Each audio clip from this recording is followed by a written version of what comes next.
Nwaka Onwusa, thank you so much for having us here at the Rock Hall today. It's so great to meet you. It's a pleasure to meet you too, and thank you so much for having me to even be considered a boss lady here in Cleveland. It's an honor, so thanks. Well, I mean, thank you for agreeing to talk with us, but truly the honor is ours. I mean, you are the vision in some ways behind the Rock Hall now and into the future. And how are you feeling? You've been in this role for a year now. I saw you were recently celebrating on Instagram. How's it feel? Oh my gosh, it feels magical. It feels unreal. I'm still pinching myself at least once a week, at least twice a week. Like, wow, you're in Cleveland, you're at the Rock and Roll Hall of Fame. And then just to daily reckon with the fact that I get to take on such a large responsibility, which is displaying and preserving and celebrating such rich musical history to fans globally. It's not a light thing, and I try to grapple with that every day, like, whoa, okay, we're doing this. 600,000 people come through here a year. Oh my gosh, I yes. mean, it is what puts Cleveland on the map for so many Absolutely. people outside of this city. And so you are in charge of the experience almost that they have while they're here. Absolutely. Definitely the curatorial piece of what we do, the displays from the instruments to the costumes that you see throughout the museum to the videos, the elements. You know, there's so many things that have been done prior to me, and I have to pay my respects to my former boss and the bosses before me, the former chief curators. But that job is so critical to what we do and how we impact and influence not only the world at large, but our community here in Cleveland. Don't take it lightly. We're a museum because of the collection that we have, over 1 million artifacts that we're responsible for taking care of. I mean, we have a library and archive that sits on the Tri-C campus. So it's really an amazing thing that fits into obviously the curatorial piece of what you see, the exhibitions, but it flows into whether it's our programming, into what our marketing is doing. I mean, curatorial really is at the hub of it. So it's exciting. So what does an average day look like for you? Oh my God, an average day is an average day at the Rock and Roll. There is no average day at the Rock and Roll Hall of Fame, and especially now, being in induction week, creeping up to what's coming up next week. There's nothing average about it. So truly, every day is a mystery. It is a wild card. At any moment, maybe an artist can be coming through, or we're acquiring a new artifact to our collection, or got to return something, or licensing. I mean, every day is so brand new, and I think that's what keeps it exciting for me, actually. So. Yeah, I mean, speaking of that, just today, big announcement about who will be inducting this year's new Hall of Famers. Yes. How's that gone over? I mean, it's such an amazing list or cohort, because we are calling it a class. So I like to think of it as a cohort of artists and performers who are celebrating these inductees. From Taylor Swift to, I saw Angela Bassett on the list, to Drew Barrymore. I mean, the list is insane. Paul McCartney.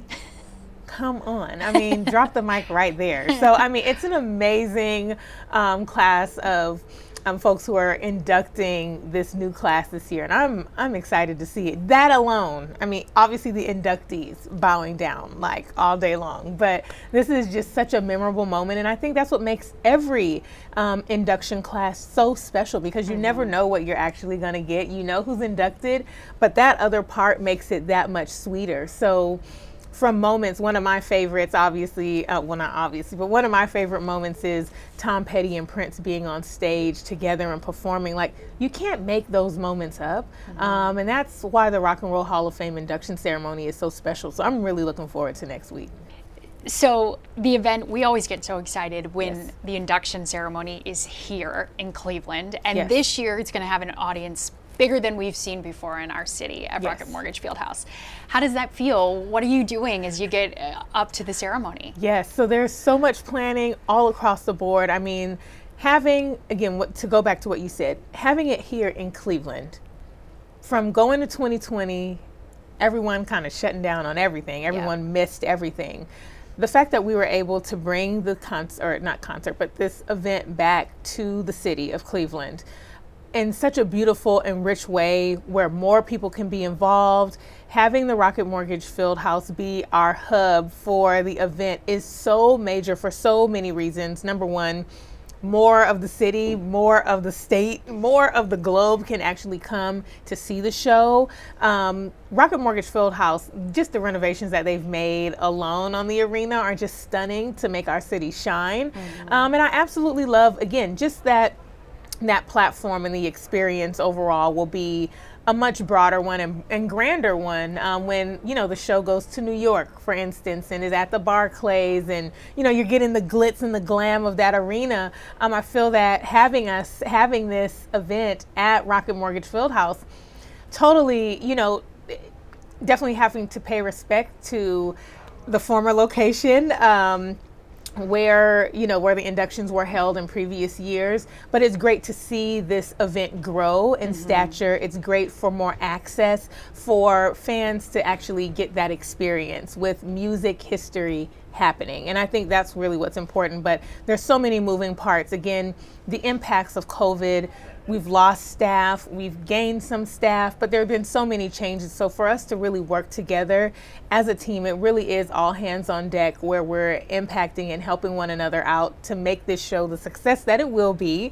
I'm just honored that I'm even on the roll call to be involved. So it's going to be a great red carpet. It's going to be great performances through and through. So I'm pumped. I'm pumped. And more people get to see it. That's important. Yeah, I like how you said that, you know, just to people witnessing music history, to Yes. have more eyes on that is Yeah. pretty cool.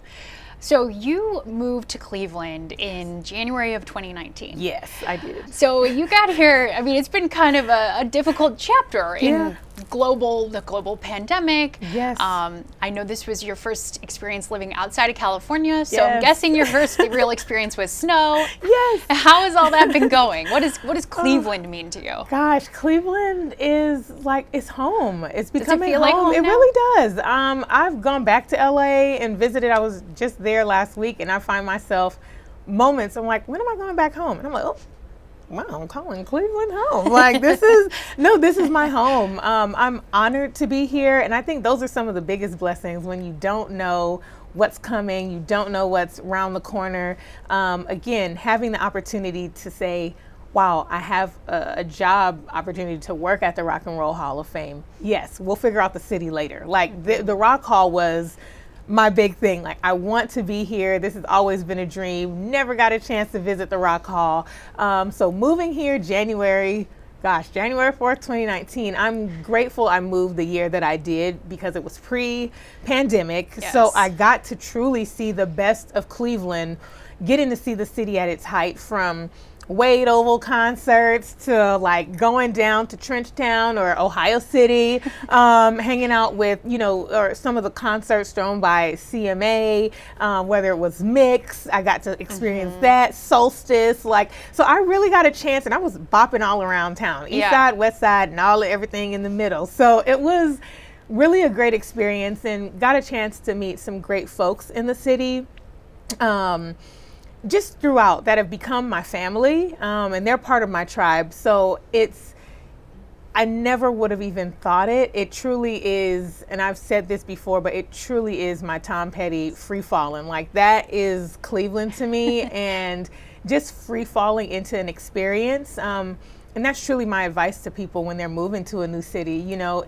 It's great to have your plans, but things don't always go according to plan, as we know, as we've had to live through. And so to be flexible and to pivot, I was excited for snow. So being a Cali girl, sunshine every day, 365, some rain, coming to the snow and moving and experiencing a polar vortex. I mean, you should see the boots that I have right now that are not necessary at all. Like, they're totally like Wisconsin, Minnesota boots, not Cleveland living downtown boots. But I bought them. You're ready. I was ready. And so I embrace the winter, love the seasons changing. It's just a beautiful, beautiful experience for me. So I'm in love with Cleveland. I literally walked up in a parking lot in the Flats, and there was a key, and it said home on it. And so I took that as like an omen, a positive omen for me. And I was like, you know what? It really is. And I got emotional about it. But I honestly do love it here. And so anyone who has anything to say about Cleveland, I'm coming for your neck. So whether it's like the Browns, like I've totally bought in. You know, even with football, like I'm totally like a Browns fan now. I have never seen, I mean, just falling in love with the fans, whether you win or lose.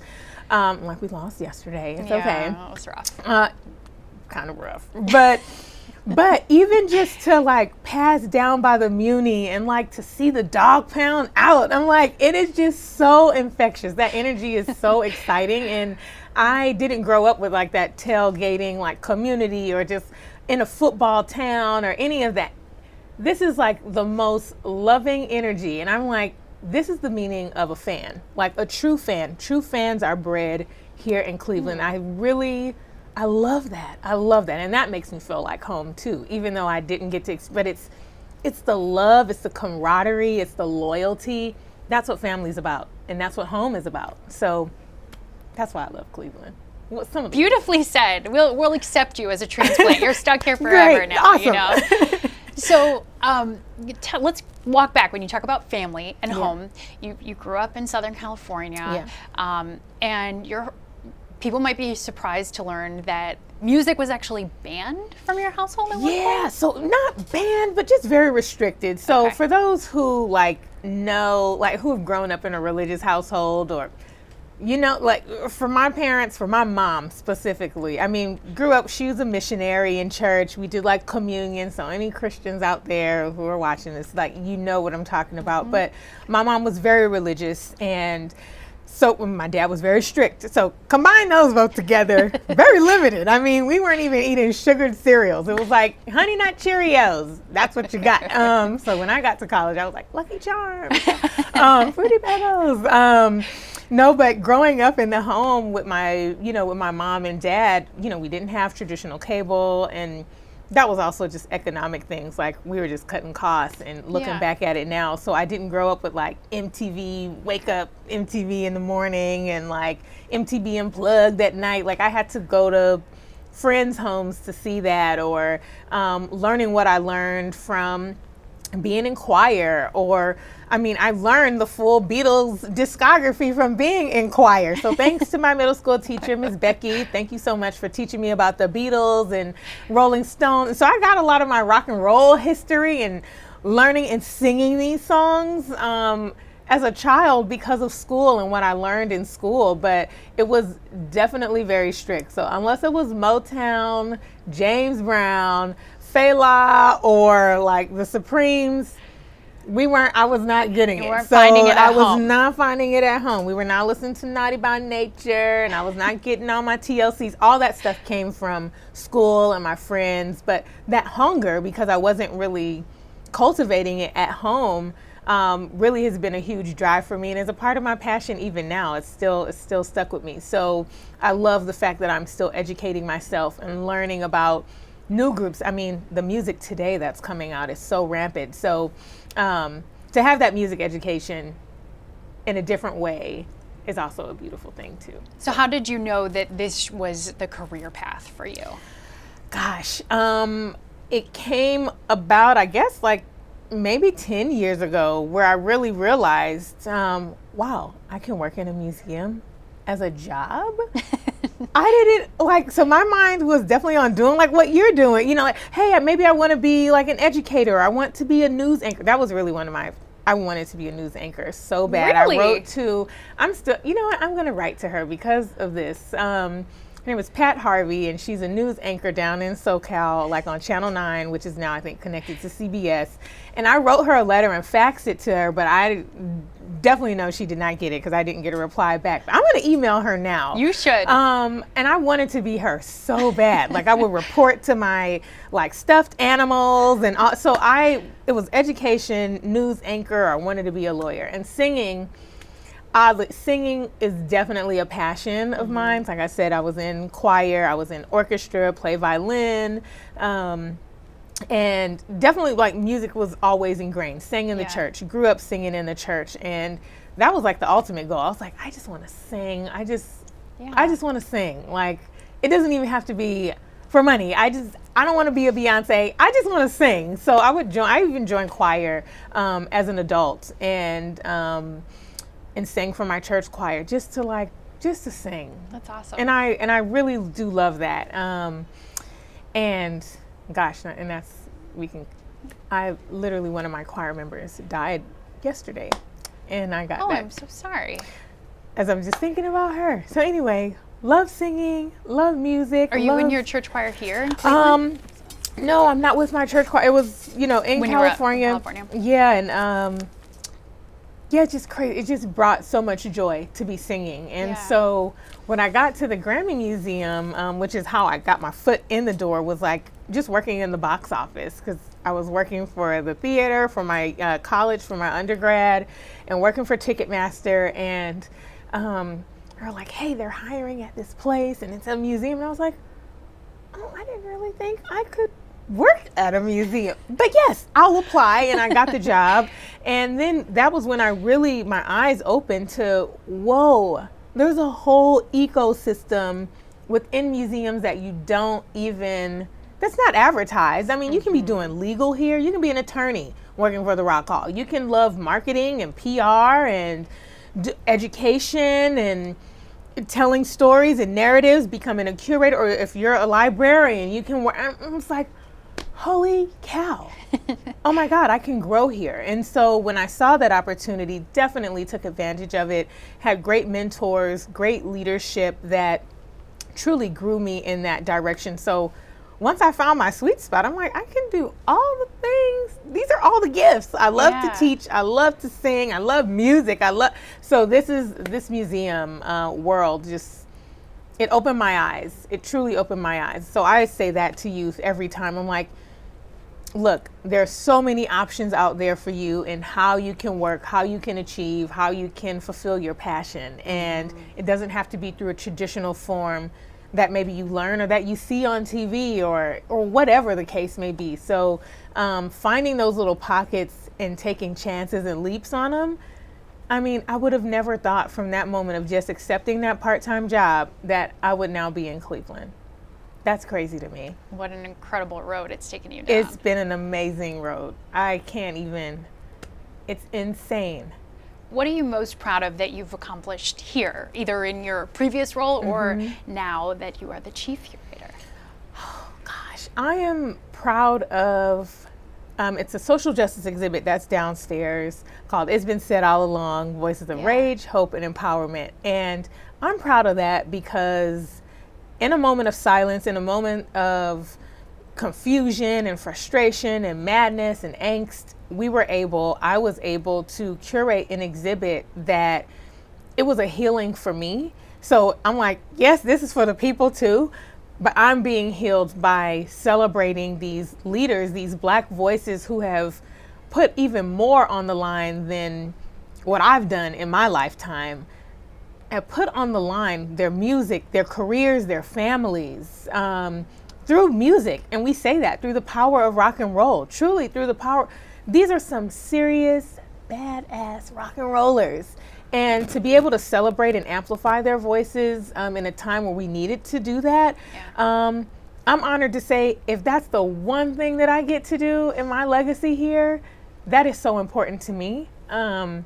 It moved me. It was just such a healing process. So I'm honored to say that I was able to do that exhibit where it's located in the museum. I'm honored to say that it's right at the front. It's like, there's no ignoring these issues. It sucks that we have to look at color and really break down the things that we have to through race and all of this, but it's like music is really one of those things that connects us all. Like if you look at what these artists were able to do, despite the color of their skin, they were able to blend those color lines and bring the universe, bring the world, the globe together to sing these words. Those words had no color to them.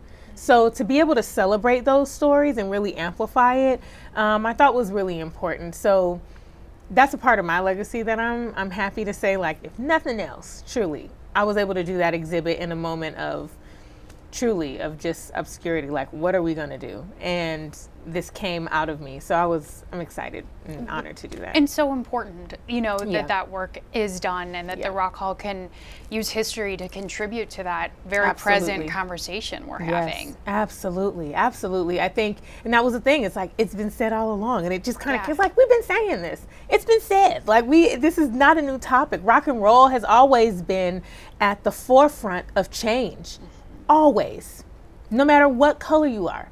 So I felt like that was just so important, that we already had the nuggets here. And a lot of that collection, again, pulling from that over a million artifacts in our vaults. I'm like, we don't have to go far. The history is right here in our house. So we were curating through COVID. The museum wasn't even open yet. And I remember, it was Kicking It with Kenny. It was his show. Kenny came down, and it was like, that was the first moment we were like, hey, we're open and we actually have a new exhibit. It's like, wait, what? You guys are, yes, we were working during the shutdown. We were busy here. We were busy. It did not stop here at the Rock Hall. So that was historic. And so I will never forget that moment for the rest of my life. Yeah, that's really awesome. Yeah. And I should mention, not only are you such a boss lady in this role, but you are the first Black woman to hold such a leadership position here at the Rock Hall. What does that mean? Is that a mantle to carry? Gosh, it's a mantle.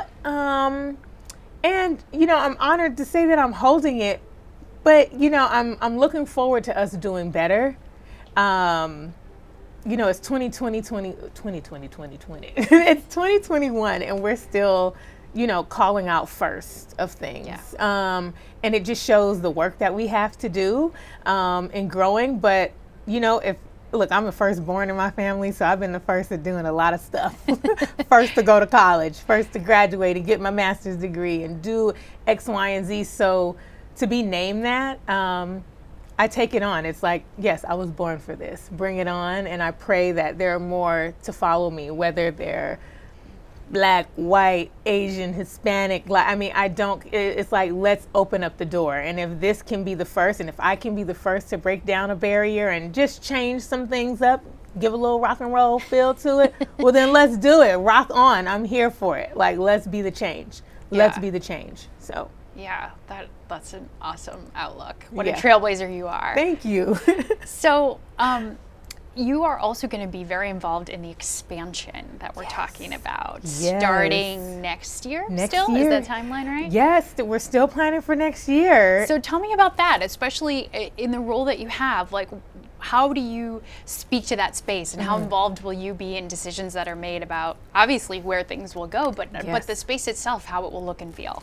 Gosh, it's a very small team. I'm so excited about the expansion, what it means, again, for the Rock Hall, but again, what it means for the city and the globe. Again, I have to keep thinking, like, we're a global institution, and although our visitors here in Northeast Ohio, we get the luxury of taking advantage of this place daily.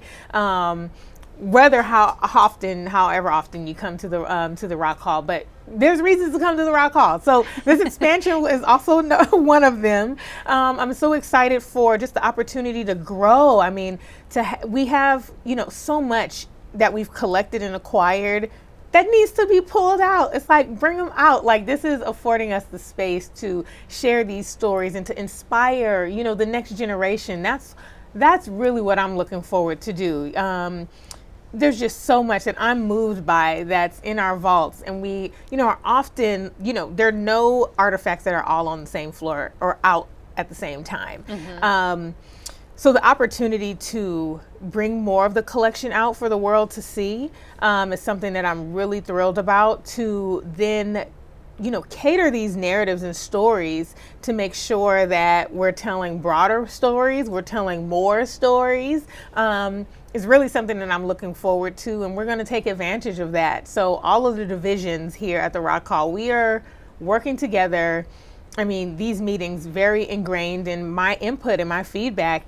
Thankfully, having a seat at the table, having a seat at the Zoom call, or whatever, is really exciting to say that my voice and my thoughts will be implemented into this new design. So whether it's hey, we're picking this photo or these lights or this banner's gonna hang here, to say I'm involved in curating that.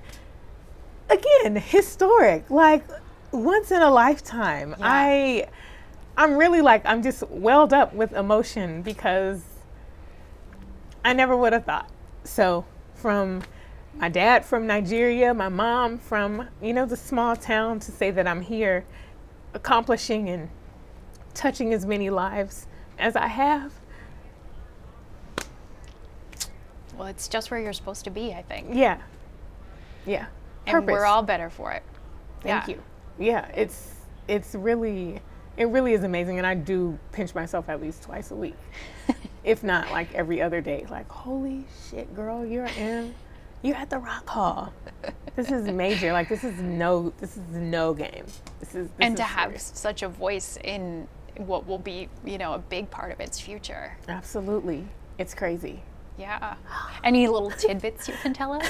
Oh, about the expansion? Yeah. Any little sneak peeks? Oh, well, I can tell you that our exterior, our outside, we're definitely, we're going to blow some things up in a great way where we're connected, our connectivity to the Science Center, some of the things that folks have complained about, like parking and the walks over, we're going to rectify some of those issues, really amplifying the lakefront and how we engage with the lake, and the visitor experience with the lake. We have such a beautiful lake here. Yes.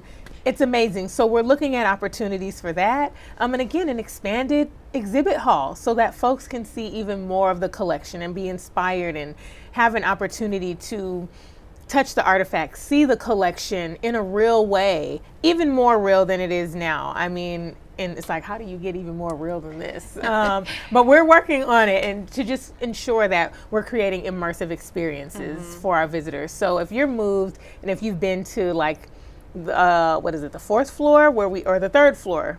No, we're on the third floor. Our Power of Rock theater, moved by that content and footage there. We're looking to find those kind of aha moments. The garage, building more aha moments where visitors can feel like they can touch and be hands-on with what the Rock Hall experience is. So we're building more of that, and I'm so pumped. It's still in the makings, but the fact that we get to brainstorm and create that, hell of a job. Yeah. Yeah.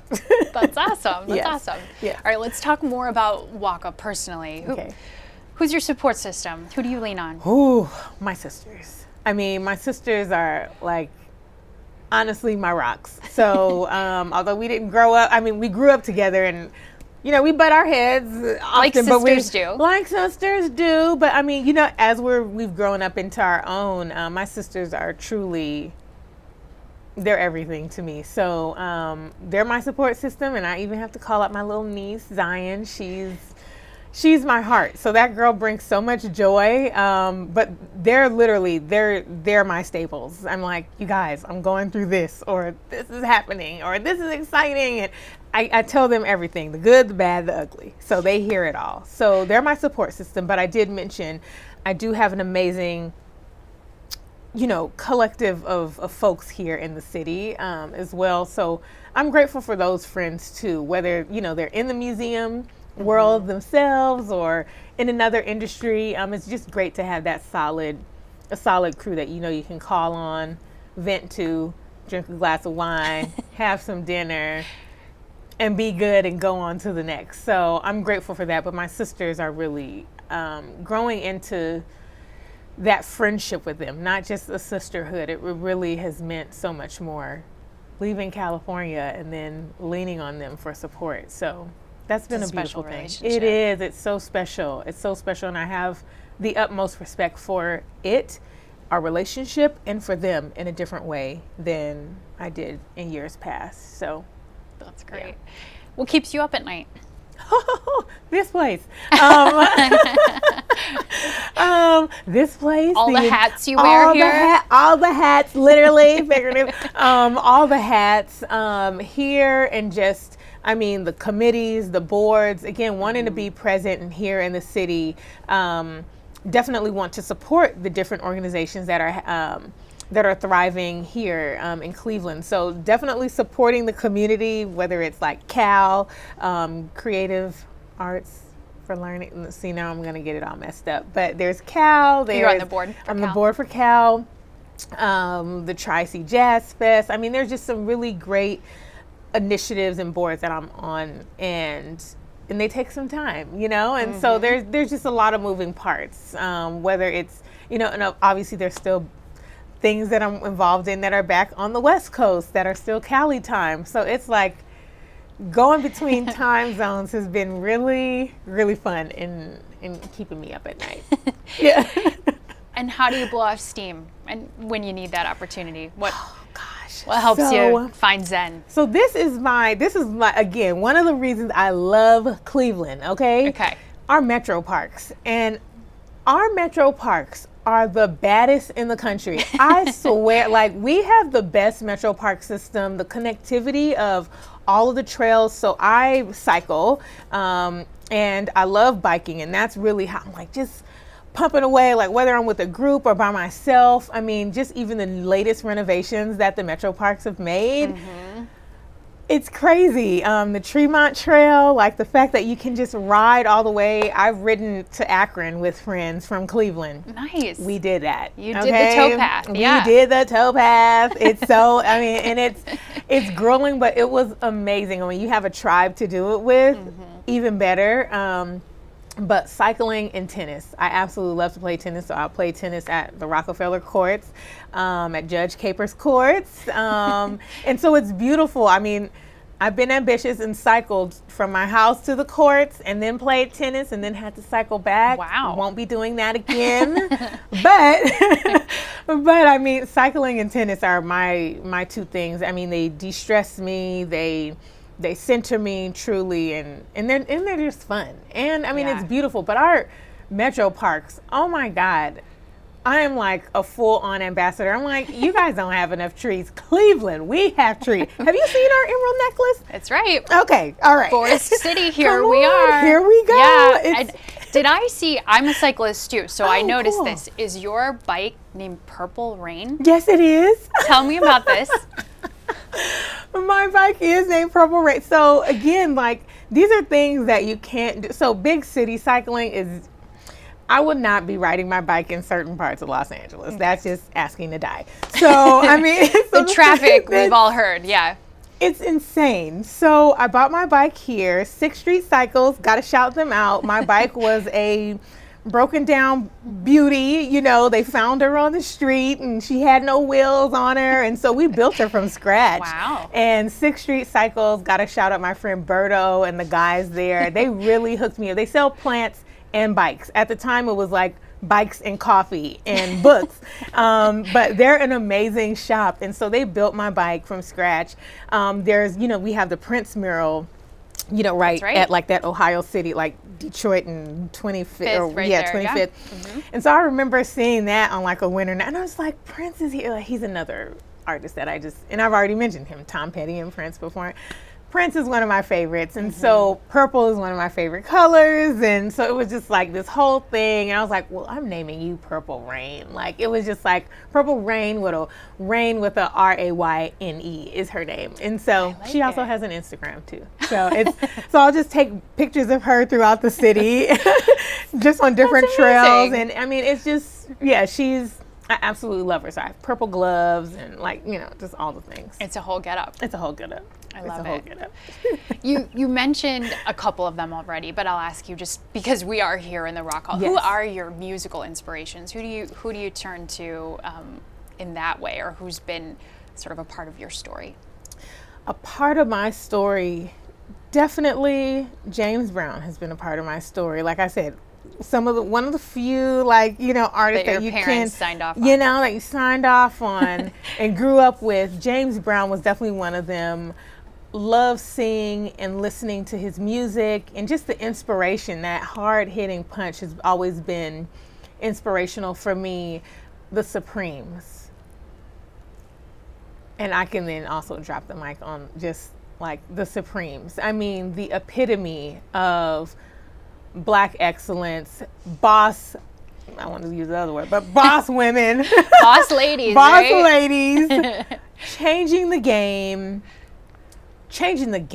in music, in culture, in entertainment, in fashion. I mean, everything. These women were just, I mean, jaw-dropping. Like, I mean, they're poised, they're just everything. I mean, so I learned a lot from just watching them. And again, those were one of the groups that I got to pretend to be in elementary school and middle school and dance to and learn their moves. And I'm honestly honored I had the chance to meet and develop a friendship with original Supreme herself, Ms. Mary Wilson, who recently passed earlier this year. And she really was a friend. And to learn from her, I mean, I will never forget the day I called her, and I called her just by her full name. And she was like, "It's Ms.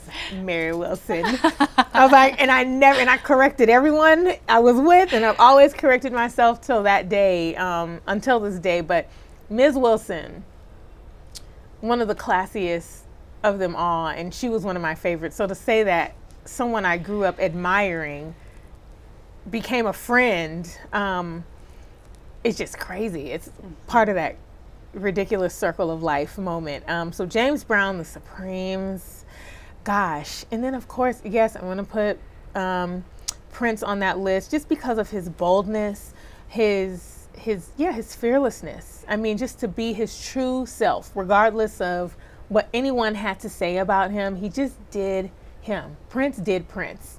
And that was it. And that's what I absolutely love about artists like that, who just are able to show their true selves, regardless of the haters, the criticism, just to be you and F everyone else. And that's what I loved about Prince. But he's one that inspires me. And then, of course, I do have to stand on my gospel roots, my Christian roots. I always lean on gospel music. Aretha Franklin is one of them.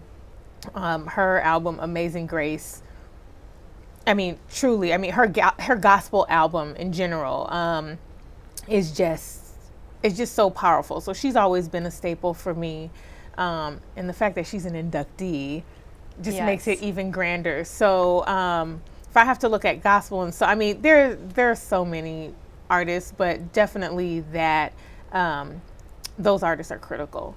I think they're really important. So I know you offered some advice already, but that's a big part of what we do here on Boss Ladies, is just try to kind of, you're in this position of power now, and how would you, advise young people, young women in particular, who want to find their passions or find their purpose through them as you have? What do you tell them? So for those young ladies who are searching, I tell them my biggest thing is, number one, to follow your gut. And I know that's like a big, like, cliche thing now, probably like, follow your gut. What is my gut? I'm trying to figure out what my gut is. And if the other part is telling me, or trying to decipher that voice. Yes. But truly, I mean, it's a heart-wrenching thing, and you're not always going to be certain. I would say, take the leap. You can plan, but you can't plan everything. There was, I have a friend who's told me something like, you can't fall in love with it, Nwaka. Like, you cannot fall. I was like, such a perfectionist, and I am a perfectionist, but I've kind of eased up on that a little bit, just to kind of let go and let flow. You have to let the universe and life take its course. You can plan to a T and be disappointed every single time. And, I feel that way about installations. I'm like, you can see what you see on paper, and as much as we do layouts and this and that, it will always change, without a doubt, whenever we get into a case or get into a space and have to get installing, like, and get going. You have to improvise. Life is improvisation. So to be open to those changes and embrace them, embrace the unexpected. Again, coming to Cleveland, not expected. I did not nitpick that the move. I didn't. Well, it's cold here, and letting all these. Buy a coat, buy some merino wool socks. Get with the times. There are things you could do to stay warm. There, for every obstacle, there is a solution. So I would say not to look at those obstacles as hurdles that you cannot achieve. find the solution to that. If it's cold, get warm. If you're hot, get cold. Like, cool yourself down. There's an alternative. So to use that, don't let those obstacles be the excuse for why you don't follow your passion or why you don't do something that you don't want to do. I told a story earlier about, getting this job in LA, and my mom like, oh, you're going to work in LA. And it's like, look, if I were to hear those voices and let other people be the reason why I didn't do something for myself, I wouldn't be here today. It would be a whole other person sitting in this seat. You have to go beyond what anyone else's voices are. And so that is one thing I will take from my mom. When we were growing up, there was like this song, "The Cross Before Me, the World Behind Me."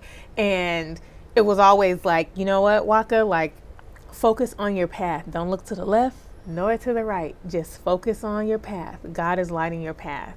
And so whether you're religious, spiritual, whatever, kind of loose with it now, but very spiritual, but whatever that is, there's a lot of distractions, whether it's social media, whether it's social media.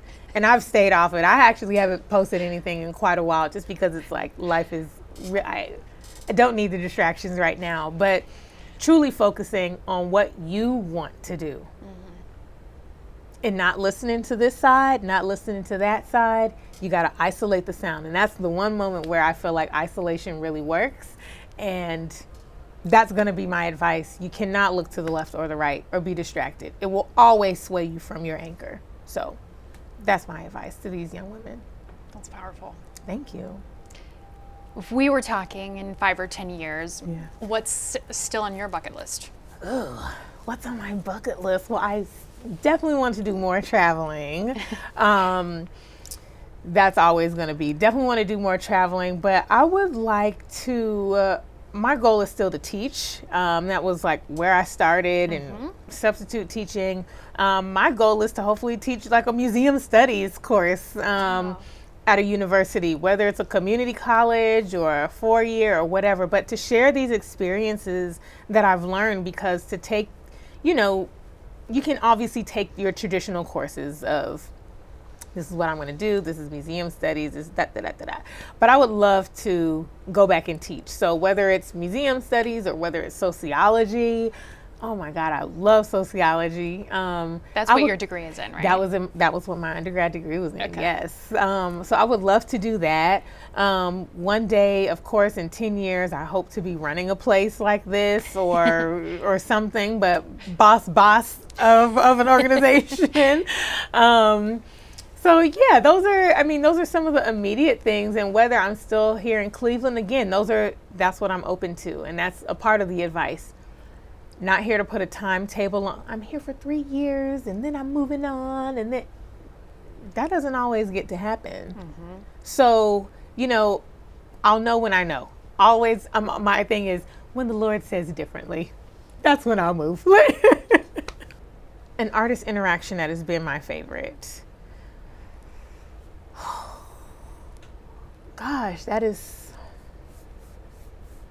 because there have been so many artists. I was gonna say there've got to be some really cool like private tours and things like that. There have been. That's why I'm like, God, how do you pick? Like, oh, well, you know what? Because we talked Supremes, I will say I had a, which is so wild. I've road tripped with a Supreme. I can say that. Wow. Now that is pretty crazy. To where? From where? Now this is also how the universe is full circle. So I was down in Cleveland, Mississippi. Okay. Bet you didn't know there was a Cleveland, Mississippi. I didn't know there was a Cleveland, Mississippi. Much smaller little sister city down there. Way smaller. And so in order to get to Cleveland, Mississippi, you have to fly into Memphis and drive down 2 hours to get there. So it was this whole thing. So I got to drive 2 hours. So let's just call it 4 because it was round trip. So 2 hours down with Ms. Wilson of the Supremes. Wow. Oh my God. I was able to talk her up because she wasn't going to do it, and the guys didn't know at the rental car place. And I'm like, this is Mary Wilson of the Supremes. And they're like freaking out, and I'm showing her picture. And so we ended up getting like the rental car like half off, and they gave us a Suburban. I was like, oh my God. Miss Wilson, we need to hang out and road trip a lot more often. Oh my God, but it was like the most amazing experience. It was like, again, it was still all that glam and that reverence that you have and respect for an artist, but she was like the diva in the best way possible. We talked about like her skin regimen, which was just drinking water. I was like, okay, and a little bit of steam. I was like, okay. Wow. I mean, so that she gave me like skin secrets, and we talked fashion, and we talked walks and like poise, how to fold your legs, and like inside stories of meeting the Beatles, and oh my God, another artist interaction. Okay, so then, is meeting a Beatle, and actually getting to go to Ringo Starr's house. Oh, cool. Sit down, pick artifacts, drink some tea, have a couple cookies. Wow. That was pretty amazing. To say I've met a Beatle, kill me now. Done. Two legends of music history right there. Yeah. Two legends. I mean, there have been so many. Too many to count. I mean, which is a blessing to say. Yeah. What a cool part of your job, though. What's an amazing part of my job. Amazing part of my job. So yeah, that I don't know how I keep it down. It's something where it's like, yeah, okay, all right, you're just you. Okay, you're just Tom Petty. I mean, may he rest in peace. There have been so many crazy, awesome, good moments. But yeah, I will highlight those. I mean, to sit down in a Beatles home. Yeah, pretty freaking awesome. That's amazing. How about Artifact? Obviously, that's such a big part of your role. Maybe you even get more excited about the stuff than the people. Yes. My favorite artifacts are definitely the writings. So I love written works, whether it's a notebook, whether it's, something that was written on a hotel leaflet paper. I mean, we had something of James Brown's that he wrote, I don't want nobody to open up the door for me. Open up the door, I'll get it myself. I mean, literally, these lyrics are on like, and I'm saying the wrong hotel, like a Holiday Inn ledger, like a notepad piece of paper. Yeah, that's like you find on the desk inside the room. And this has been like a classic. But I love the written works because they can be written on like manila folders or envelopes or anything. Cocktail napkins. Cocktail napkins. and we've preserved it. For some things we've been able to preserve these napkins, these pieces of paper.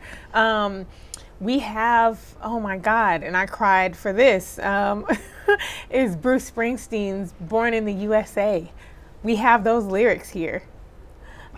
Again, another artist, and you would think this is odd too, but it's like my dad, he loved Bruce Springsteen and loved that song. So I remember like driving with my dad and he's singing Bruce, and you're thinking like, wow, a Nigerian man singing Born in the we would just Born in the USA. Like we would just be belting this. And when I got to the Rock Hall, getting in the vaults and then seeing that we had I cried. I called my dad and was like, oh my God, cool. Like we have these lyrics. And so I remember when my dad became a citizen in the United States and just how much that meant to him and how much that song means. To so many of us. Yeah. To have that here it's so special. So the initial inspiration for so many of these things. For so many. Yeah. That are critical. It's the writing. The writing. The writing is so important. So Bruce Springsteen is also another favorite. I absolutely love him because his voice, it's the passion, the way he sings songs, it makes you feel like you're singing with your brother. I'm singing with my sister. Like everybody has a lonely heart. Everybody wants oh God, I'm going to mess up the whole song. But again, it's like just his songs, his music. I mean, they're more of spirituals to me. Mm-hmm. The fact that he picks on so many different genres to make the music that the E Street Band plays. It's not just, it's the true epitome of what rock and roll is, which is a melting pot of all of these genres. So I feel church when I'm listening to Bruce. I feel choir when I'm listening to, I feel all of these things, and his music makes me feel like home. So truly to see those Born in the USA lyrics, it just brought me back to the car with my dad. And yeah, I'm like, damn, I'm so proud to be an American, you know? Like, and truly it's music that helps to bring that connection. So, yeah. Yeah, it brings us all together. It brings in so us many all ways. together. It brings us all together. Well, this has been fabulous. You made me cry, girl. That was a good question. Yes. Yeah, those lyrics are really amazing. It's awesome that we have them here. And so many things. I could have said like Jimi Hendrix's Purple Haze. Like, we have the originals of those lyrics here. Like, Yeah. that is so crazy to me. I mean, so many set lists, and just to even see, like, the writings are so cool because you get to see the creative process, like the scratch outs and the highlights and the reiterations. I mean, another artist who's inducted, who I've been working, I mean, is Tupac. I love Tupac. I mean, people don't respect his music or his him as a poet. Homeboy was a poet and a serious writer. If you're talking about true syntax and sentence structure, Tupac actually had that down to a T. I'm sure if he was alive today, he would be teaching English somewhere at Yale or whatever. But Tupac is another artist whose music and the actual lyrics, to have them, we have some Tupac lyrics here. Just so powerful to see that. And the iterations, and again, either the perfectionism that goes into that of someone like Tupac, who's like, you can see the same song rewritten 4 times and in 4 slightly different ways. And then there are some artists who just write it out and that's it.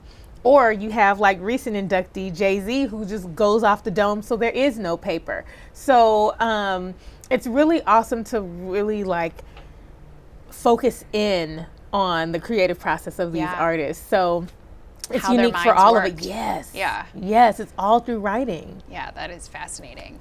So you brought up another thing that made me ask. Made me think of another question here. So the process of curating, obviously we talked about the archives a little bit and how just the number of things the Rock Hall already has that you know are in and out and various presentations, but it's an evolving process all the time, right? You're always acquiring new items too. Absolutely. So tell me, I'm sure there's a million ways something comes to you and becomes part of your collection, but in the brief sense, you know, how do you go about that? Is it going to Ringo Starr's house and you know, looking over his items over tea, or are there all kinds of ways? Yeah, there are all sorts of ways. You hit it right on the head. It's like either meeting the artist, or, you know, we get certain requests or inquiries that come in like, hey, we have this collection from so-and-so, from Janis Joplin, would you be interested? I mean, so we get requests. We're sometimes seeking out certain artifacts to help enhance the narrative that we're trying to tell. So whether that's going to the artist or going to an estate or going to another museum to borrow from their collection. So truly it's like acquisitions in all sorts of forms and fashions. There's, you know, there are some high level collectors who have, you know, bought said guitars or this, you know, a drum kit or whatever. And so we know who those people are and have that network. So whether we're tapping into a collector to say, hey, we need this, or if a collector is offloading their collection and interested in donating, we're always interested in a donation.